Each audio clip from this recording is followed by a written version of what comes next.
গাজায় স্থল হামলা আরও জোরদার করেছে ইসরায়েল। উত্তর গাজার বেইত লাহিয়া, বেইত হাইনুন সহ কিছু এলাকায় লিফলেট ফেলে সরে যেতে বলা হচ্ছে বাসিন্দাদের। বাকি জিম্মিদের ফেরত না দিলে উপত্যকার নতুন কিছু অঞ্চল দখলের হুঁশিয়ারি দিয়েছে ইসরায়েল। বিশ্বমানের থার্মিক্স রড, সালাম স্টিল থার্মিক্স, দেশের একমাত্র থার্মিক্স রড।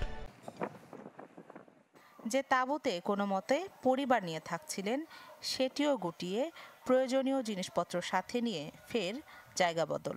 গাজায় রমজান মাসে যুদ্ধবিরতি ভেঙে নারকীয় হত্যাযজ্ঞ শুরু করেছে ইসরায়েল।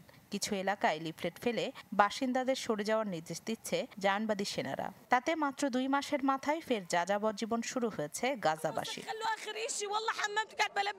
স্থল অভিযান শুরু হওয়ায় পরিস্থিতি এখন আরও জটিল। উত্তর গাজার বেত লাহিয়া, বেইত হাইনুন সহ বিভিন্ন এলাকায় হামলার জোর বাড়িয়েছে ইসরায়েল। বুলডোজার দিয়ে ধ্বংস করছে গাজাবাসীর আবাসস্থল ও কৃষিজমি। গাজার একমাত্র ক্যান্সার হাসপাতালও নিস্তার পায়নি আগ্রাসন থেকে। বেত লাহিয়া ও বেত হানুনকে তারা ওয়ার জোন ঘোষণা করেছে। যদি কেউ জায়গা ছেড়ে না যায় তাহলে ভয়ঙ্কর পরিণতি দেখতে হবে, এমন বার্তাও লিফলেটের মাধ্যমে দেওয়া হচ্ছে। তারা আমাদের পশ্চিম গাজায় চলে যেতে বলছে।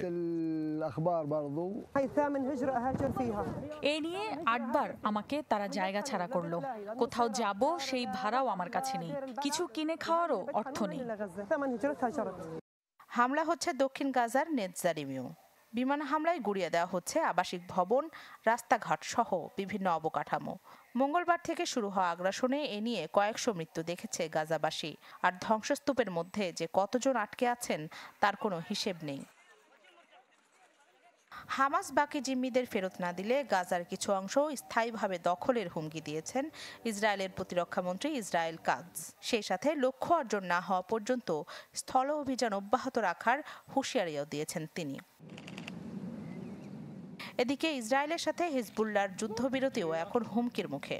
কারণ গেল 3 মাসের মধ্যে প্রথমবার লেবানন থেকে দক্ষিণ ইসরায়েলে ছোড়া হয়েছে রকেট বোমা, যাতে ওই অঞ্চলে ফের তৈরি হয়েছে উত্তেজনা।